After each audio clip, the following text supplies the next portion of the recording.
इस बार के चुनाव में दिल्ली के सीएम अरविंद केजरीवाल जेल में हैं, झारखंड में के पूर्व सीएम हेमंत सोरेन भी जेल में हैं। ऐसे में सवाल उठता है कि इन दोनों नेताओं के जेल में होने का कितना असर पड़ेगा।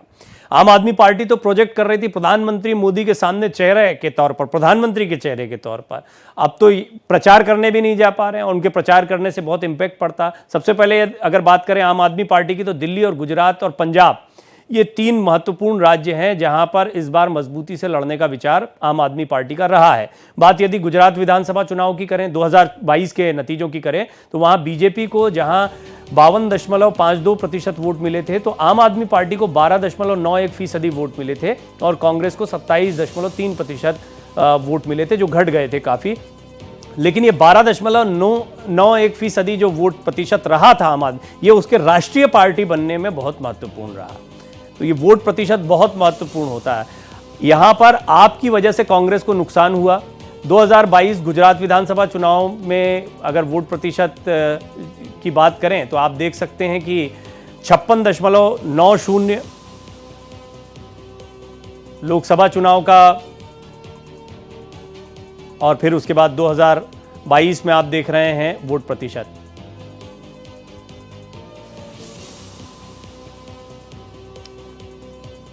2019 लोकसभा का भी आपके सामने वोट प्रतिशत इस वक्त सामने है। तो आम आदमी पार्टी ने ठीक ठाक अपनी उपस्थिति यहां पर दर्ज कराई है। ये दिल्ली में आप देख रहे हैं, दिल्ली में किस तरीके से लोकसभा चुनाव में 18.1% के आसपास आम आदमी पार्टी का वोट प्रतिशत रहा था और कांग्रेस 22.5%, बीजेपी सभी सीटें जीती थी और 56.9% वोट प्रतिशत रहा था।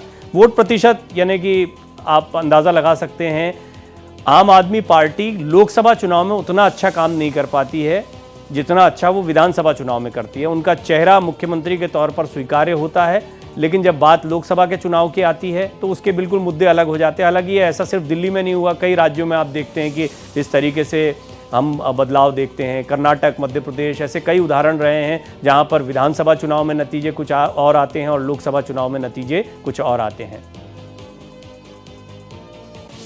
अब पंजाब, ये भी तीसरा महत्वपूर्ण राज्य है। हम आम आदमी पार्टी के लिहाज से बात कर रहे हैं, जहां जहां पर आम आदमी पार्टी इस वक्त मजबूत स्थिति में या अच्छे से चुनाव लड़ सकती है। अगर बात पंजाब की करें तो 2019 लोकसभा चुनाव में शिरोमणि अकाली दल को 27.8% वोट मिला, कांग्रेस को 40.6%, बीजेपी को 9.7% और आम आदमी पार्टी को 7.5% वोट मिला था।